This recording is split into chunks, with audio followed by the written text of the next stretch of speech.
শুভ সকাল বন্ধুরা। আজকে কবিগুরু রবীন্দ্রনাথ ঠাকুরের 163তম জন্মশতবর্ষ। আজকে তাকে শ্রদ্ধার্ঘ্য জানিয়েই আজকের ব্লগটা আমি শুরু করলাম। সকালবেলায় এখন ঠিক ভোর 5:30টার মতো বাজে। দেখো সকাল সকাল উঠে পড়েছি। আজকে একটা বিশেষ দিন। মেয়েরও আজকে থেকে স্কুল খুলে গেল, গতকাল অবধি অনলাইন ছিল। একটা আওয়াজ তোমরা শুনতে পাচ্ছ? ওই দেখো, তোমাদের দেখিয়েছিলাম না সেই আমাদের চিলেকোঠার রডের মধ্যে চড়াই পাখির বাসা, ওইখানে ওদের আওয়াজ। রাতে না, এখন দিনে সব সময় কিচিরমিচির। কোনো দিন রাতে ব্লগ করলেও দেখাবো তোমাদের। চলে এলাম রান্নাঘরে মেয়ের টিফিন করতে।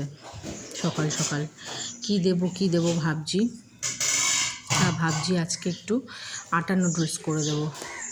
আটা নুডলস করার জন্য প্রথমেই আমি একটু ওইদিকে না, আমাদের কলতলার ওদিকে বাসন রাখার জায়গা আছে, ওই দিকটা দিয়ে একটু বাসন নিয়ে আসতে গেলাম। আলুটা কেটে নিয়েছিলাম।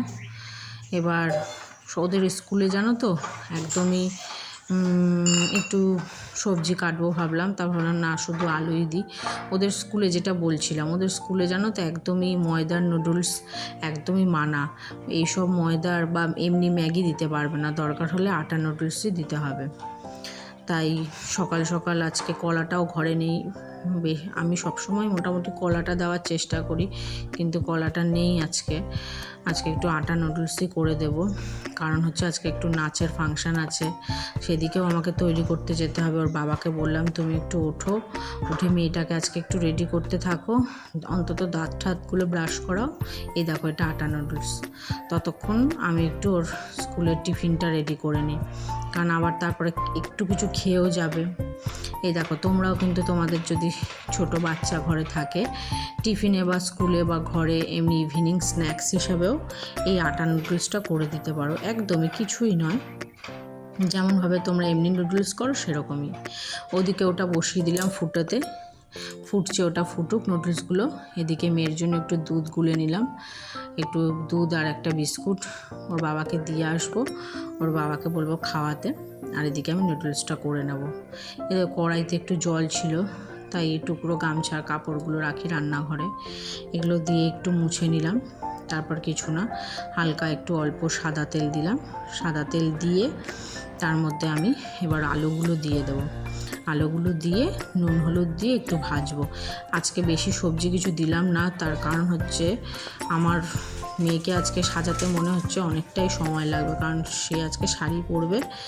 সে আজকে একটা নৃত্য পরিবেশন করবে স্কুলে গিয়ে, তো ওদিকে সময় যেহেতু লাগবে, সুতরাং তরকারি কাটতে গেলে বেশি দেরিও হয়ে যাবে। ওই জন্য মোটামুটি একটু আলুই দিয়ে দিলাম। আর এদিকে আমি ভাবলাম ওদিকে আলুটা ভাজা হোক, আমি একটু দাঁতটা ব্রাশ করে নিই। এদিকে জানো তো একটা কাণ্ড হয়েছে, এদিকে দাঁত ব্রাশ করতে করতে মেয়ে খাচ্ছে, ওর বাবাকে যে দুধটা দিয়েছিলাম খাচ্ছে কি খাচ্ছে না সেটা শুনতে গেছি। আর এদিকে এর মধ্যে আমার আলুটা আজকে জানো তো বেশি ভাজা হয়ে গেছে, প্রায় তলাটা লেগে গেছে।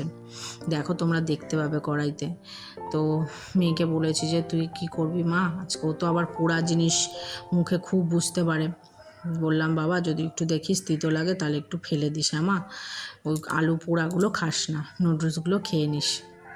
এই দেখো তোমরা দেখতে পাবে জানো তো এই কাণ্ড হয়েছে ওদিক করতে গিয়ে, এদিকে আমার কাজ আজকে বেতাল হয়ে গেছে পুরো। যাই হোক, যা হয়েছে এখন ওটাই করে দিতে হবে, কারণ এইটা ফেলে দিয়ে নতুন করে আমি আলু কেটে বসাতে গেলে ওদিকে আমার মেয়ের পারফরমেন্স আজকে তাহলে ঘরে বসেই করতে হবে। কি করব, যা হোক যেভাবে হোক টিফিনটা প্যাক করে দিই, তারপর জল টলগুলো ভরতে হবে। ভরে এই দেখো ওদের টিফিন বক্সে জানো তো আরেকটা জিনিস, ওদের সব কিছু স্কুল থেকে দিয়েছিল, তার জন্য চার্জে আমাদের দিতে হয়েছে, কিন্তু সব যেহেতু একই রকম তাই ওদের স্কুলের বক্সে নাম লিখে দিতে লাগে। নাম লিখে তোমরাও এটা করতে পারো। আমি প্রথমে মার্কার দিয়ে নাম লিখে দিয়েছিলাম, তাতে না উঠে যাচ্ছিলো। জল লাগবে ন্যাচারালি, টিফিন বক্স ওয়াটার বোতলে তো হাত পড়বেই। তো স্কুল থেকে বলে দিল যে টিফিন বক্সের উপরে কাগজ দিয়ে আগে লিখে তারপর সেলোটেপ দিয়ে দেবেন, তাহলে আর অসুবিধা হবে না। তারপর চলে এলাম এদিকে, মেয়েকে ব্লাউজটা পরিয়ে দিলাম। এটা ওর পিসি দিয়েছিল, মেজো পিসি দিয়েছিল সরস্বতী পুজোয়, ওই শাড়িটাই পরিয়ে দেবো ভাবছি কোনো ক্রমে। আসলে জানো তো শাড়ির কুচিটা না, এই মানে রেডিমেড শাড়িগুলোর আমি যা দেখলাম মানে কুচিগুলো না খুব, মানে আমার মেয়ের তো অন্তত তাই হয়েছে, বহরে আসছে না। ও আসলে একটু আমাদের মতোই, বিশেষ করে ওর বাবার মতোই। ওর বাবা অনেকটাই খুবই লম্বা চওড়া, ওর বাবার মতোই হচ্ছে। কারণ ওকে দেখে কেউ বলবে না যে ওর 3.5 বছর বয়স, ও অনেকটাই লম্বা হয়ে যাচ্ছে, ওর বাবার মতোই হচ্ছে। তো দেখি কুচিগুলো না হতে চায় না, জানো তো। তাই কি করব, আমার একটা ছোট লেহেঙ্গা ছিল, সেই বিয়ের পরে পরে কিনেছিলাম। এই লেহেঙ্গার ওড়নাটা রয়ে গেছিলো। আমি অবশ্য নাচতে ঠাচতে জানিও না, সাজাতেও সেরকম বিশেষ একটা পারি না। ওই লেহেঙ্গার ওড়নাটা দিয়ে একটু চেষ্টা করলাম, একটু ইউটিউবে দেখেছি ঠেকেছি যে এইভাবেই শাড়ি ঠাড়ি পরায়, এইভাবেই গয়নাগাটি পরায়, পরিয়ে এভাবেই তৈরি করে। তাই আমিও ভাবলাম এরকম দুটো ওড়না নিই। কারণ মেয়ে আমার হাতে পায়ে খুবই লক্ষ্মীমন্ত, মানে কোনো জিনিস বেশিক্ষণ লাগে না তার সেটাকে অপপ্রয়োগ করে দিতে সেই জিনিসটার। তো ওই জন্য একটু ভয় লাগছিলো যে এত সূক্ষ্ম মালার বাবাকে আনতে বলেছিলাম। এই কাগজের মালাগুলোর আমার খুব শখ ছিল, এখন দেখি সবাই গায়ে হলুদ এগুলো পরে। আমার যখন বিয়ে হয়েছে তখন অবশ্যই এই সমস্ত চল ছিল না, থাকলে একবার পরে দেখতাম কেমন লাগে। তো মেয়েকেই শখ পূরণ করলাম, মেয়েকে এই যে সাজিয়েছি, সে সেজেছে। বলছি কেমন লাগছে বল, বলছে ভালো তো বেশ লাগছে। এই দেখো সামনাসামনি যে আমার আয়নাটা, ওই আয়না দিয়ে সে তার মুখ দেখছে, কেমন লাগছে, এদিক ওদিক হেলে ধুলে দেখছে। বললাম একবার নাচটা প্র্যাকটিস করে নে, সে করলো না। এবার বেরিয়ে পড়ি, কারণ 7টাতে স্কুলে ঢুকতেই হবে। স্কুলে চলে যাচ্ছি, দিয়ে তারপর দেখা হচ্ছে। হ্যাঁ, এই দেখো স্কুল থেকে আসার সময় বললাম চলো কর্তামশাই 2 কাপ চা খাওয়াও তো, 1 কাপ। সে 1 কাপ নিল, আমি 1 কাপ নিল। তো আমি এই খাচ্ছিলাম, এই অবস্থায় দেখো আমার খুবই খিদে পেয়েছিল, ওই অবস্থায় ভিডিও করে নিয়েছে। এটা আমি মেয়েকে আবার স্কুল থেকে নিয়ে চলে আসছি, জানো তো। তার মাঝখানে আর ভিডিও করা হয়নি, কারণ প্রচণ্ড তাড়াহুড়োতে ছিলাম। ট্রেনে করে আসছি, ওর বাবা আমাদের বিরাটি অবধি ছেড়ে দিয়ে গিয়েছিল। তারপর বিরাটি থেকে ট্রেন ধরে আমরা চলে এসেছি। এবার এলাম হচ্ছে, এটা আমার বাপের বাড়ি। একদিন তোমাদের পুরো ভিডিও করে দেখাবো আমার বাপের বাড়ি, আমার বাড়ি। হ্যাঁ, এই দেখো আমার মা এখানে পান খাচ্ছে বসে। এখন একটু বাপের বাড়িতে থাকবো, তারপর রাতের বেলা ওর বাবা অফিস থেকে যাওয়ার সময় নিয়ে যাবে।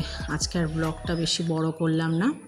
এই দেখো আমার প্রাণের প্রিয় গুরুদেব শ্রী শ্রী দুর্গা প্রসন্ন পরমহংসদেব, তাকে প্রণাম জানিয়েই আজকের ব্লগটা শেষ করলাম। কেমন লাগলো তোমাদের অবশ্যই জানিও। ভালো লাগলে প্লিজ আমার চ্যানেলটাকে লাইক করে দিও, সাবস্ক্রাইব করে দিও। ঠিক আছে, ভালো থাকো বন্ধুরা, আবার দেখা হবে অন্য একটা ব্লগে। টাটা।